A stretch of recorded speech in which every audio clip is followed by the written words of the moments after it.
It's vegan recipes with Pat and Emily. Today on It's Vegan, I'm going to show you how to make nut horns, and also a little bit later I will show you how to make apricot kolaches, all from the same dough recipe. I will be taking a picture of this conversion chart where I show how I converted the recipe that had a lot of egg, a lot of butter in, to a vegan version. So to start with, I'm going to make a flax egg. So I have some plant milk here. I found the soy milk works best when you're baking. For the flax egg, I'm using, instead of water, plant milk. So I will stir that in. And then the next thing that I'm going to do is take a little bit more plant milk and put my yeast in. Then this is a little bit of maple syrup. And the syrup helps the yeast grow and get started. So I'm going to let these two items rest for a little bit. I want to make sure that the yeast is working. We're back. As you can see, the yeast is starting to get a little bit bubbly. That's exactly what you want to happen. You know the yeast is working then. And then my flax egg, it's all thickening up a little bit. I'm going to stir my wet ingredients together. This is the melted vegan butter. You could substitute oil if you would like. And then this is the flour. I am not adding the salt, but if you feel that your family would like this better, at this time you would add your salt and stir it in. Now this is a yeast dough, and a lot of Easter food has symbolisms to me and to some of the cultures that design the foods. So in this case, most cookie doughs do not have yeast in as their leavening agent to make them rise, but you might think about how Christ rose from the dead. Got the dough started. I'm going to work it by hand a little bit. Today I'm making a double recipe because I'm making the nut horns and also the apricot kolaches. I find that you can use the same dough for both recipes. However, traditional apricot kolaches have cream cheese in them, but I have a few friends who taste test my recipes, and this passed. So you're going to knead it just a few minutes, maybe 2 or 3, maybe not even that long. You want it to just come together as a dough. That's how you knead. You push it down, fold it over. This isn't like a bread dough that you want to develop the gluten in the dough. You just want it to form a dough. I want 6 pieces. It smells great. It has a good smell to it, a nice aroma. And this dough is going to raise until it's double. So each of those pieces form into a little ball. When you are raising a dough that has yeast in it, you want to make sure that the outer part of the dough does not get hard and prevent it from rising. So what I'm going to do, take this dish, spray it lightly, and I'll put my dough in it, and then I'll just spray the top lightly. It'll go into a warm place in my kitchen and rise until it's double. That'll probably take about an hour. Time to make the filling. Because each of the fillings have to cool, I'm going to make it while the dough is rising. What I have here is 2 cups of nuts. I chopped them in a food processor, got my nut milk and my sugar, and truly I would love to leave out the sugar, but the cookies get very soft and feel like you didn't bake the dough after about a day. So I found that you really do need the sugar. So you're going to bring that up to a boil. And then for the apricot, we're going to put a little bit of water in here. Very little. That was probably about 1/4 of a cup. And I also chopped up my apricots. They take a long time to get soft. So chopping them up in your food processor helps that process a little bit. And again, with the apricots, they are plenty sweet without sugar, but they will just make your cookie get very gooey and not too tasty. So there's some sugar in there. That was about 1/4 of a cup. I don't think that you can cut down on that further to have those cookies work for you. And while the apricots are cooking, you're going to just keep stirring them and seeing if you need to add a little more liquid to them. For the nuts, I'm bringing my milk up almost to a boil. And I wanted to show you something. I don't go through a lot of soy milk, so what I do is I freeze it in ice cubes. Then I can just pop out what I need. Each of these ice cubes is about 2 tablespoons. I'm going to put a little bit of maple flavoring in it, not very much. This is almost up to a boil. So if you take a look over here at the apricots, I'm adding just a little bit more water, and I'm going to turn this down to let that simmer, and I will probably be adding more liquid to it. However, what you're trying to get is an apricot paste. Our nut milk is boiling. I'm taking it off the heat for a moment, and when you are chopping your nuts, measure them after they're chopped. I'm going to return it to the heat, and you're going to let this boil or almost boil for a few minutes. You want it to thicken up, and as it cools, it will thicken. You gotta watch it, it will burn. You can see how it's boiling, and it's already starting to thicken. So now it would be time to let it on very low. You're still gonna have to stir it though. And I wanted to let you know, I put a little bit of lemon peel in with the apricot. It enhances that flavor. At this point, we're just gonna let it simmer, and we'll come back. This is what the nut filling looks like when it's done. You can see it's still boiling, and now I'm going to take it off the heat. It will be the right consistency when we go to fill the cookies. Okay, our fillings are prepared and cooled, and as you can see, the dough has risen. So we're going to start shaping our cookies. This dough is different. You don't roll it out on a floured cutting board. You do a sugared one. And that's where the sweetness comes into this cookie, because the filling didn't have very much sugar and neither did the dough. So I'm going to pat it out, and you roll it really thin. When it starts sticking, just roll it over. I'm going to roll this little piece of dough into an 8-inch circle. Okay, that's 8 inches and that's 8 inches. There's two ways to do this. I'm going to demonstrate the first way that I prefer, although one of my people that tastes this, Mary Beth, prefers it a different way. So I want to show you this way. It's the way my mom did it. You're going to cut that into 4.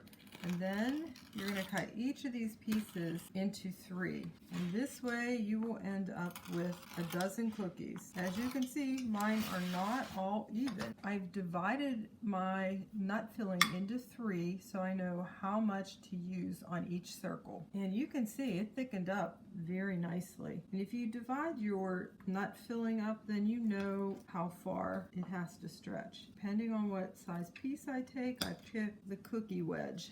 And this nut filling's not very sweet either. I really cut down on the sugar. But as I said, those people that test my recipes felt that it was certainly sweet enough when it was all said and done. I kind of formed those into a little bit of a log. That one looks like it could use a little bit more. Now I'm going to roll them. I roll from the wide part to the narrow, and I put the point down. You can see how quickly that rolls up. Now my mom always liked to do this because she felt it tasted like there was more nuts. My taste tester, Mary Beth, feels the other way, makes it taste like there's more nuts. Okay, we'll finish this off camera. This is the second method. You're still going to roll it into an 8-inch circle. It surprises me that you get a dozen cookies out of this little ball. One thing I always try to show you in our videos is what we actually do and how the cookies actually turn out. I need to go a little bit further in that direction. Okay, that's close enough. In this case, we're going to place the nut filling directly on the dough before we cut it out. You have to be pretty gentle with it. The dough could tear, and I hope that you will just find the method that you like best. Okay, again, we're going to cut it in half and in half again, and each of those will get cut into a third. The rolling is just exactly the same. You roll it up. You want to put the point side down. I'll roll one more on camera, and then we'll finish the rest of these off camera. This is the apricot filling. I actually ended up adding about 1.5 cups of water while it was cooking and simmering. And then to get it to be a real smooth mixture, I ended up using this type of a blender. These cookies are not going to be shaped like crescents, though. I used this tool to actually put the filling in, but you could use a teaspoon. It's amazing how little filling goes on each one of these cookies. And if you end up with extra apricot filling, it tastes great on toast. Or if you make thumbprint cookies, it would taste good in those too. This dough also, the same dough, is going to get rolled out on a sugared board. I wanted to mention earlier, if you are pressed for time, you could make this dough and the filling the night before or early in the morning. The dough can actually rise in a refrigerator. Just make sure that it's well oiled and in an airtight container. In this particular case, we're going to be rolling out a square because we will be cutting 2-inch squares to make these cookies. And I think that a lot of people call these kolaches. Here in Western Pennsylvania, we have cookie tables at weddings, and this is one of the popular cookies there, so I wanted to veganize it. And I'm not quite an 8-inch square. Oh geez, not quite there. That's good. I want the edges to be smooth, and I don't actually re-roll these little pieces. I just bake them and we snack on them. So when I cut it, I lost a little bit, and I really do want it to be 8 inches. 7.5, almost 8. That should do it. Get your dough loose. So I'm gonna make a couple marks here. And these are small cookies. You may like your cookies larger, but I like them kind of bite-sized. I made these for my nephew's wedding, and it was a lot of fun, but at that time I didn't make them vegan. This is how I apply it. I put a little bit more in the middle. So start small, I put a little bit more. This one's going to be really tiny. But if you were doing this with a teaspoon or something else, you could just put a little bit in the middle and blob it out. You can see how nice this little tool is to make it a little bit neater, but you don't have to buy special stuff. And this is really, when you measure that, that's like a teaspoon or 2 of filling.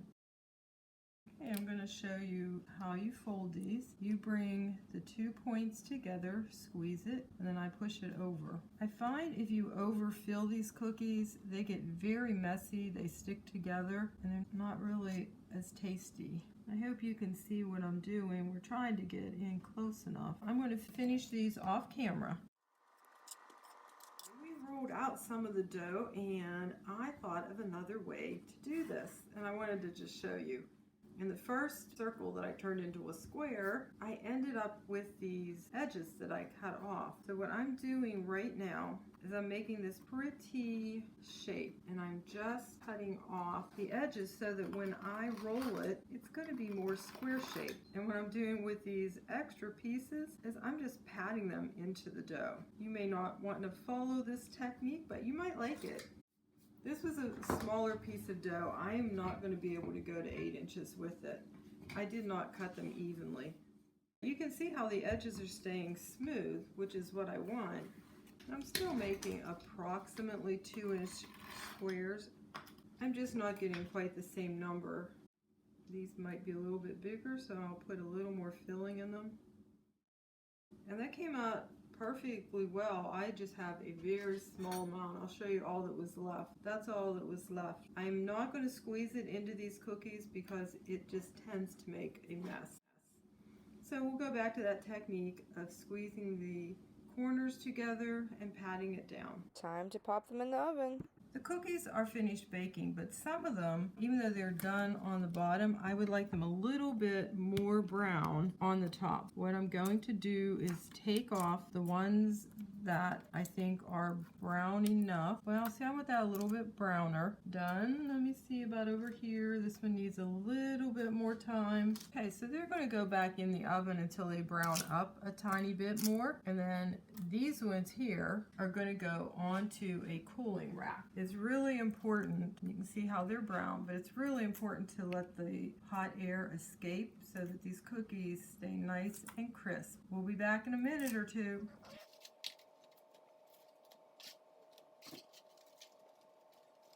To show you the difference between the two techniques for rolling the nut cookies. This one was the cookie that had all the nuts at one end, and this one had the nuts all over the dough and then was rolled up. Here's the taste test. This is the nut one.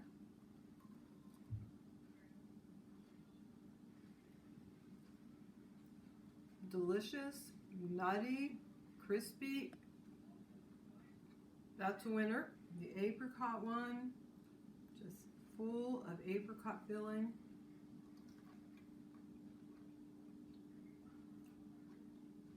Very light and crispy. Delicious. I hope you'll try it. Our recipes will be linked below. Thanks for watching. Please join us next week.